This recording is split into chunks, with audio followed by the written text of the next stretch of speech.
As the pandemic forced schools to close and move to remote learning, Mendon-Upton Regional School District wasted no time shifting their model to support their students and teachers in innovative ways. Throughout the last year, they have implemented a number of key strategies around professional learning, family engagement, and community partnerships. In spite of the challenges posed by the pandemic, Mendon-Upton was able to leverage the opportunities that remote learning had to offer to design more innovative practices, facilitate flexible learning for educators, integrate strategic scheduling for students, and offer career-oriented learning.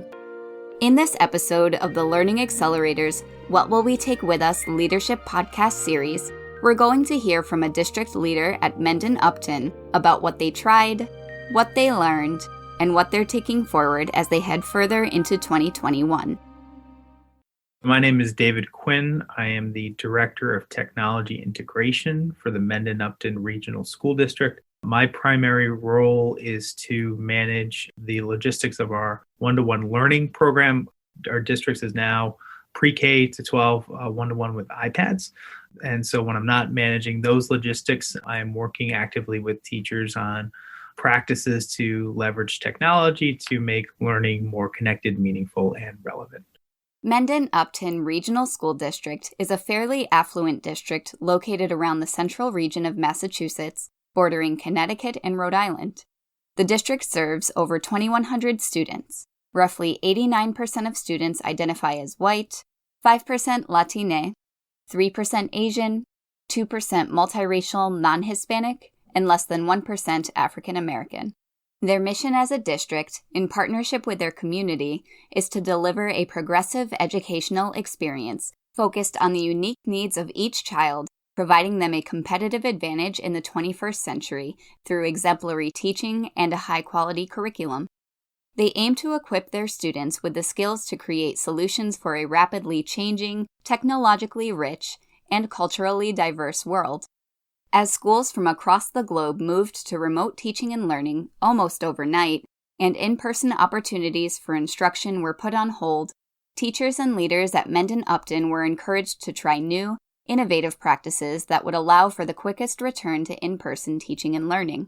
This rapid shift was made possible because of educators' urgency and willingness to innovate, iterate, and dive headfirst into a new approach to learning and technology, despite their prior experiences or levels of expertise.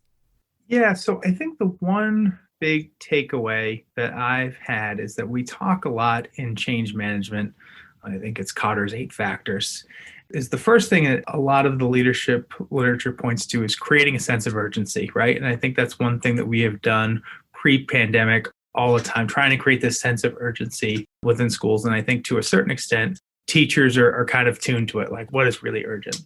But in an actual sense of urgency, when we are facing down a pandemic, in our district, our teachers rose to the occasion and saw the actual urgency and made monumental changes in terms of their approach to learning. I feel like the biggest change that I've seen is that the teachers who were very comfortable in their practice, even if it was a good practice, opened their minds to different practices, and particularly around areas of technology, not just tools, but people who were now willing to step out of the comfort zones for the benefits of their kids. just to see some of our more veteran teachers who were, use the technology resources available to them, but not always, to the extent that some of their other colleagues do. Jumping now on Zoom video calls and juggling a instructional lesson where they've got an iPad on one hand, they've got kids in front of them. We moved to concurrent teaching at one point, and towards, I think, the late winter, early spring, and to be able to try to bridge the needs of both the children in front of them and the children at home, fostering dialogue while, doing something fairly complex given their initial skill level was just really impressive.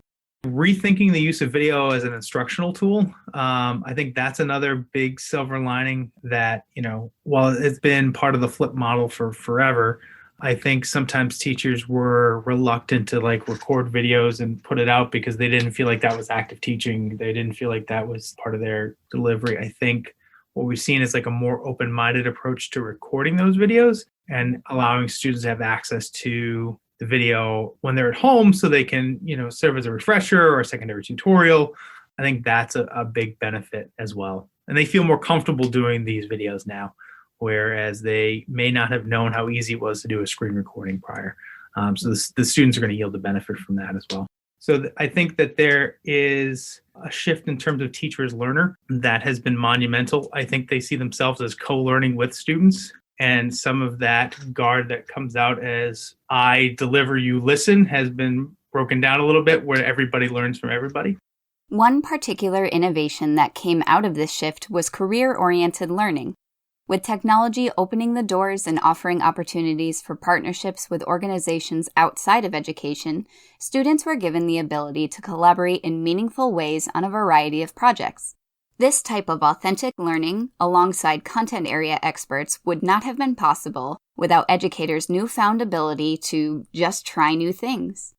The opportunity that we had here was to try things because the gains could be monumental. You could try things that you didn't feel comfortable with, like I couldn't do this because of the curriculum, or everything, like the model was broken in such a way that you had the latitude to be able to try things that under normal circumstances, under normal pacing, you might not be able to try. I think the biggest opportunity right now is that we have an opportunity to leave as much residue behind that will carry over into the fall and beyond. This is your best chance to be able to shift attitudes towards different topics.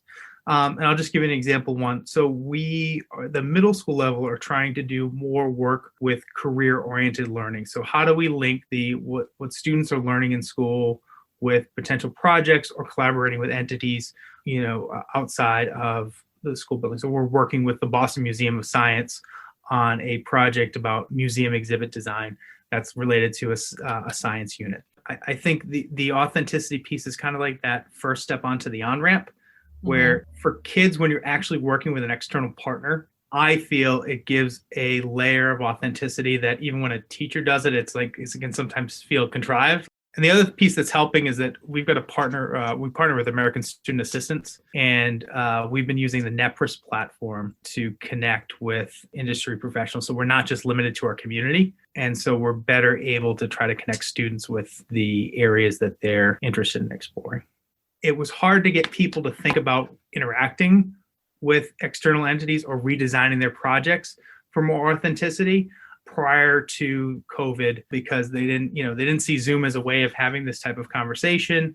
They weren't thinking necessarily as flexible with their project because they had their metaphorical binder. They had what they were doing to them. And I think this kind of answers your question. Their self-perception of their work and their project is they were a competent teacher, right? You take away the stuff that made them have the self-perception that they're a competent teacher, right? They can't do those same things. Now I have that sense of urgency. It's like Dan Pink's drive, which draws upon self-determination. Do I have autonomy, related, and competence? Like those are the three factors that people need. So in order to bridge that potential competency gap, there was that learning that I think people willingly engaged in.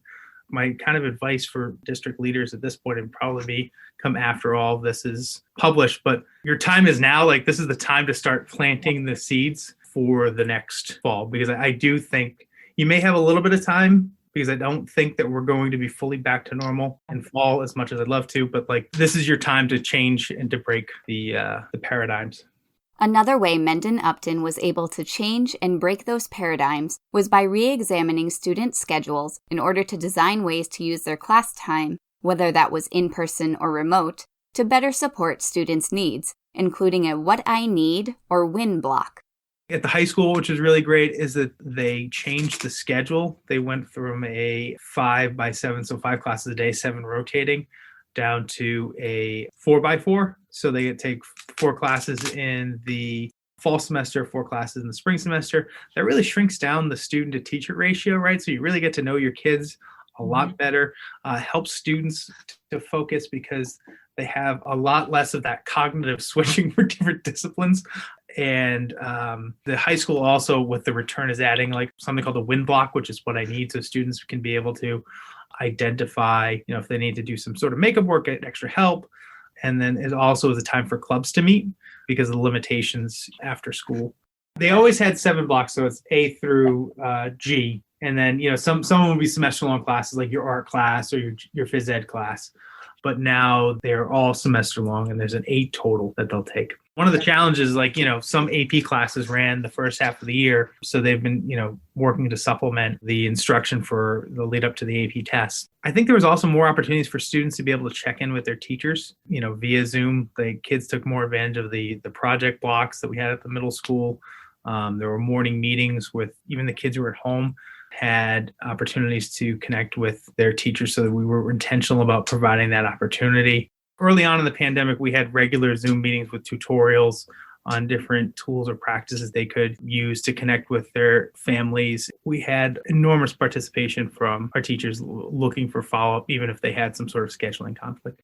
One of our highlights here is that 2-way parental communication due to the town halls that our building leaders and our superintendent have hosted have been very well attended. All using the chat in both the Zoom feature and then the allow to speak in the webinar feature has yielded increased participation from families. So there's much more dialogue than there used to be. I think there's a lot of surveying, almost to the point of survey fatigue. We gotta make sure that we don't cross that threshold. But surveying parents and teachers about how they're feeling about returns and under what conditions would they return. So to have that data, we've also been partner with Panorama to do some SEL surveys for our students. The 3 to 12 students all took the survey. K-2 teachers provided their perceptions. And then we've got, the district SEL team looking at what that data means and how do we act on it. And the other thing we've been thinking about too is, how might we get more frequent sampling? Because that's just a one shot, right? So you're catching that student in the moment. But, all of these things are not things that we were doing prior to COVID that just help us get a better picture of, what's going on from the different stakeholders in our community. Mendon-Upton also saw an increase in teacher collaboration and a shift to an approach that emphasized the value of learning from each other. Leveraging the additional flexibility offered by Zoom, teachers could connect and learn from each other at any time, from anywhere, without having to factor in travel time and cost needed to be in the same physical space. What's been really also amazing to see is the professional collaboration in staff and team meetings, just sharing knowledge and practices amongst each other. So if one person didn't know, what was the topic they were talking about the other day? It was 2 math teachers on opposite teams. And this, again, another teacher was not necessarily the most avid speaker or technology user under regular conditions. Was sharing with another colleague how to walk through a multi-step process for instructional practice, but also sharing that, he learned part of it from students. And he was openly admitting, well, I don't know. I don't know how to do this. And one student piped up that, this is how you do it. And I think that the everybody learns from everybody approach really decreases some of that anxiety. It's one thing it's coming from me. I'm the tech guy. I spent my entire life, working in tech. Like I seem, and I'm not trying to say this to pat myself on the back, but for some people, it seems like I'm a wizard, right? But that's all just contextual knowledge that's built up for thousands of hours doing this work. And so I think that that's the co-learning and the collaboration across teams has been another bright spot among many. We had Wednesdays set particularly for team and departmental collaboration. That was their time to plan, to connect, to discuss, challenges with students, reaching out, in case they were becoming disengaged. We have 2 elementary schools, so that was also the opportunity that those grade level teams could co-plan with each other, or at least just connect and see what's going on. I think one of the concerns is that as we move to a full-time schedule, we lose that. I think one of the challenges that we run into, particularly on PD days, is because we're in different physical spaces, with lunches and travel time, the ready get set, so that afternoon that you had was really cut down to maybe 90 minutes. I think the benefit now is that because people are more comfortable with Zoom, they don't have to leave those physical spaces. So that is one benefit. We're also seeing that, even with colleagues planning from home now, collaboratively. So I jumped on using one of these Wednesdays to plan a project that we're doing, again, more career-oriented stuff. The 3 of us were all at home during the afternoon. So I think one of the benefits here is that and actually, as I think about what I'm thinking about the calendars, is that I know that teachers are now engaging in synchronous planning over the weekends, not in physical spaces or even like asynchronously through Google Docs or just over the phone, I think Zoom has made it easier to have both the face-to-face conversations, which are beneficial, but also being able to share screens and being able to see what each other are seeing. I noticed just because of shared calendars that teachers are doing that, on Sunday nights. I don't recall seeing this prior to COVID. I think at least at the grade level, at the elementary level, you're seeing more of that co-planning together. Less so I would say at the secondary departmental piece. I think in part because we're so small, so there's only like 2 math teachers per grade. And then, with your typical high school structure, you may be the only person teaching U.S. history, right? So there's nobody necessarily to collaborate with. But at least at the elementary level, there's more opportunities for that 24/7 planning potential. Not 24/7 planning, but the flexibility to be able to plan 24/7. To further support educators in personalized ways, the technology department at Mendon-Upton designed multiple pathways to help all educators conveniently access the support they needed. One approach was an on-demand model through which educators would receive access to focused expertise via one-to-one sessions. Educators were also able to participate in open spaces for conversation alongside consistent weekly sessions on specific strategies or tools shared by the tech department and other teacher leaders from around the district. I have a weekly technology update, just about weekly, that goes in with a curriculum update. And I just kind of put items and these documents and the technological resources are there. But also, like the You Can Book Me sessions, so we can go over and focus just on what are your particular problems of practice. It was a huge uptick in participation. I would offer sessions and I might get 2 or 3 people there, and it's candidly a little deflating, right? Like you put that time and energy and you're just trying to figure out, what is it that works? What is it that they need? So I try to customize it based on, what's going on in their classroom. And I feel like a booking system works better in that regard, because a lot of times you'll also get, people who have commitments after school or before school. The other way that I structured is town halls and allow people just to bring their questions and their topics up. I ask in advance if there's stuff that they want me to touch upon. I'm more than happy to research it and be prepared to come talk, but sometimes things intermerge. So I think the town hall approach has been super helpful. And I also think it's hugely critical for somebody in my role. The best sessions that I've had are the ones where I'm co-presenting with a colleague. I think it comes across very differently.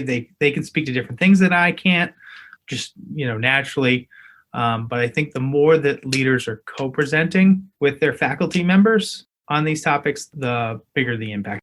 It's funny how some teachers are really shy about showcasing themselves and seeing themselves or presenting themselves as teacher leaders. But I think it's always good when you can highlight expertise within the, your collegial community. So at least in my district, I don't know, I think the smaller district probably has more leverage because people know each other. That's the other interesting thing about my role, is that because I'm district-wide, I know everybody, but I'm always kind of surprised when the middle school teacher doesn't know the high school teacher or doesn't oh, hi, I'm Aaron. I thought everybody knows everybody. Addressing the acute challenges of the pandemic, the technology department also mapped out a way to streamline their support through a help desk icon that enabled educators, leaders, and families alike to reach out for assistance in an easy and accessible way. This process also allowed the department to take their support on the road, paving the way for additional customized support with hardware, software, and everything in between. We set up a help desk icon on every device so that if a family had an issue, they could just tap the icon and send us a ticket that would go off to our entire team. I think that was helpful. I think the biggest chance for success is when you can file all of that stuff into one singular portal. Where it gets tricky is when you are managing emails, you're managing the ticketing system, you're managing the walk-ins, and then you're managing the, oh, hey, it's good to see you type stuff, because you want to be responsive to all of those constituencies. And I think it's not to this level, but I would imagine it's similar to a first-year resident who's got a continual pager going off, right? And you want to help everybody immediately, but you've got to have that order, and that can be challenging because when you get pulled in the hall, it means some of those tickets are piling up. I think the new constituency that we had with COVID is that we now have families at home. And, I've got a great iPad fleet engineer named Sam O'Neill, who was literally doing, drive-by drop-offs and swap-outs, right? So we did that custom piece. That's hard, because that means that he's not in the tech office. And, so that genius bar, so where is Sam? Well, he's off helping somewhere else. We're now to the point where it's slowed down a bit, so it's a little bit better. I think the biggest thing for tech directors is to automate as much of this as you can. So like the new account creation Clever has been a godsend, trying to get all of that data into a singular secure portal. And then researching the tools that come in or the requests that come in for the student data privacy. It's hard. It's really hard. The privacy piece is the real sticky wicket because of the ease and the general approach to not necessarily think of this on a regular. So I don't think people think of their online footprint in the same way as their credit card number, their social security number. So like they guard that privacy piece of it. But there's just a lot of free use of technology in your regular practice that I think that companies are aware that there's a little bit of a laissez-faire approach, and less so in the education sector, like way less so in the education sector. But I don't think it's on a lot of people's radars just in general. It's almost like a media literacy or digital literacy education of like just being aware of it. So that's where like a group like, Bill Fitzgerald and Common Sense Media, like, go having people that you trust that you can talk to about it, and just reviewing the privacy policies to have a better understanding of what that all is. As we closed out our conversation with David Quinn, we asked him what he's excited about for the future. So I am excited about, we've got a summer academy that we're trying to put together that is not focused on like a deficit mindset, but really a blend of essential skills and also like enrichment. So I'm excited to put our makerspace into good use and have students, learn by doing, by getting hands-on and designing and making and creating. So I'm super excited about that. Excited about building off of the career-oriented learning that we're doing, hopefully expanding that from the middle school, both upwards and downwards. I'm excited by the growth in terms of the openness to technology and the teacher positionality about that they are more capable technology-wise than they probably thought they were. I'm looking forward to that as a springboard for moving forward.